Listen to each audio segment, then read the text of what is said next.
আমাদের কাজ হচ্ছে জনসাধারণের চলাফেরা এটা তারা যাতে নির্বিঘ্নে করতে পারে, তাদের নিরাপত্তার এটা জানমালের নিরাপত্তা আমাদের নিশ্চিত করা। আমরা সেই জন্যই নিয়োজিত আছি এখানে। বৈষম্য বিরোধী ছাত্র আন্দোলনের এক অংশ ইস্ট ওয়েস্ট ইউনিভার্সিটি তাদের গেটে জড়ো হয়েছিল, তারা মৌন মিছিল করেছে। তাদের নিরাপত্তাও আমাদের নিশ্চিত করেছি।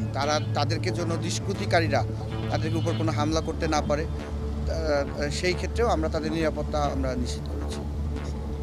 আর দুষ্কৃতিকারীরা নাশকতা ঘটাতে পারে এরকম যাতে কোনোভাবেই এই যে কোমলমতি শিক্ষার্থীদের এদের উপর যাতে কোনো আঘাত না আসে, আমরা তাদের নিরাপত্তা নিশ্চিতের জন্য এখানে নিয়ে যাচ্ছি।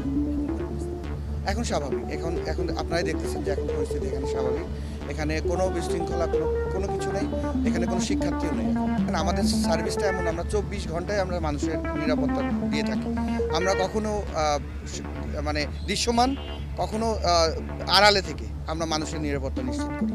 আমরা মানুষের নিরাপত্তার জন্য যা করা দরকার আমরা সব করি।